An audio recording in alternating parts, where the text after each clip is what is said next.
We start with developing news. The area around central Louisiana and Zuni in Albuquerque is now back open this morning after a deadly crash from last night. This is video of the scene. It happened around 8 o'clock. Police say the car may have caught fire. Officers say one person did die. 3 adults and a baby were also rushed to the hospital. Police, though, have not said what caused the crash. We'll keep you posted. And happening right now, a traffic alert that is in effect this Monday morning. If you drive by Alameda and 4th Street Northwest in Albuquerque, get ready for some delays starting today. News 13's David Romero is out there right now to explain why. Good morning, David. Good morning, Matt. Well, 2 of the medians here along Alameda will be ripped up and redone over the course of the next 3 to 4 weeks.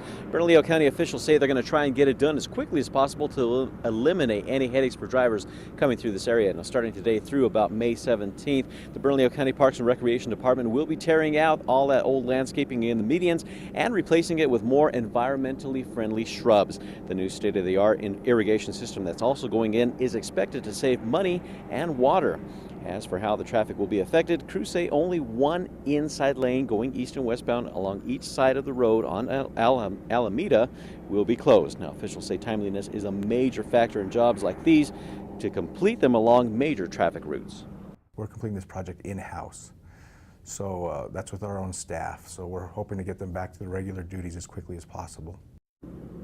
And getting things done as quickly as possible and avoiding those rush hour times that usually happen through here around the 7 o'clock hour. They tell us that the work is going to happen no earlier than 9 a.m. and no later than 3 p.m. So they could conceivably finish by noon that day for what they're going to budget for time-wise and be out of everybody's hair by the time afternoon rush hour hits. Matt, back to you. That would be great. Thank you for the heads up, Mr. Romero. Bernalillo County says the tab for this project somewhere going to be about $40,000.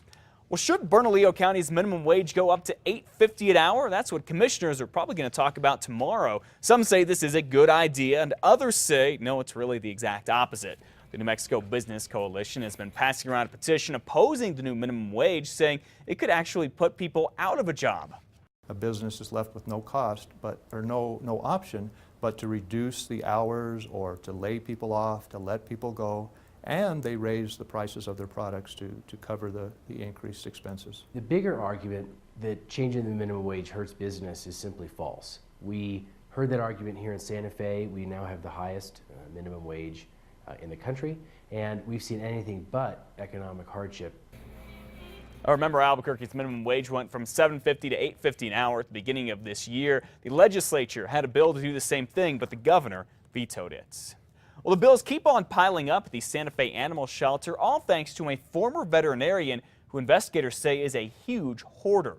We've told you that the shelter is going broke, paying $900 a day for Deborah Clopton's 45 dogs to stay there. Now, veterinarians say 2 of the dogs are pregnant, and soon that could make what is a bad situation now even worse. Well, we've got 45 dogs now, and potentially we've got another. You figure the average litter on a medium-sized dog is probably 6 to 8 puppies, so we could be 16 times 20 more in 3 weeks, possibly. Some good-looking dogs coming. Investigators seized the dogs from Clopton's home in Edgewood earlier this month. They've also given her 15 days to pay for the shelter to care for her dogs, but so far they haven't heard if she's actually going to pay up. The shelter cannot adopt those dogs out because they're part of a criminal case, so it's sending other dogs it has to Colorado, but even that's getting expensive to pay for the trips up there and back. We could soon find out what will happen with a lawsuit that was filed over the overcrowding at the Metro Detention Center. Bernalillo County commissioners and county attorneys are being ordered to settle the lawsuit. County reps are expected to meet with the attorneys of inmates as soon as next month. MDC is currently about 200 inmates over its capacity, which violates a lawsuit that was filed back in 1995. Since 2006, it cost Bernalillo County taxpayers at least $10 million in legal fees. Recently, commissioners voted down a $1.4 million plan that included shipping inmates to other jails. We tried shipping and we tried building our way out of this population problem. And frankly, it hasn't worked. Last time we shipped out inmates, we ended up with over 3,000 inmates in the system.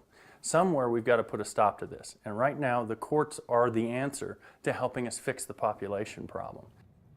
Now, I can tell you that Maggie Hart Stebbins, who voted for shipping inmates, released this statement saying, quote, over the past few years, the county has made real progress reducing the inmate population by working with the courts and the community custody program, end quote. And Chaves County jails could soon be getting over $5 million for renovations. The Roswell Daily Record says that county commissioners approved an agreement with the New Mexico Finance Authority for the renovation funds. Part of the agreement is for the loan. Now, one commissioner says there will be not an increase in taxes as a result. Oil and gas companies here in New Mexico are skipping some of their inspections, and the Albuquerque Journal says the state is letting this happen. The Journal reports that a state audit shows 500 oil and gas wells have been running for about the past 10 months, even though they have not gone through an electrical inspection. Usually those inspections happen before the power gets turned on. Well, the same audit shows a number of water wells and even mobile homes still haven't gotten their inspections either. The governor's office says it wants all of these inspections done within the next 90 days. Well, firefighters want to know why a vacant house went up in flames in Albuquerque yesterday. County officials say the fire started just before 11 a.m. on Padilla Road near Coors Boulevard. Firefighters were able to extinguish the fire before it damaged other homes. Now, fire officials say the home had been unoccupied for at least the last 6 months. Some neighbors told News 13 they don't believe there was even electricity running through the home. I really don't know. I mean, my auntie told me that nobody lived there. So I don't really know how it might have happened. I mean, maybe it could have just been living there homeless, or I really don't know.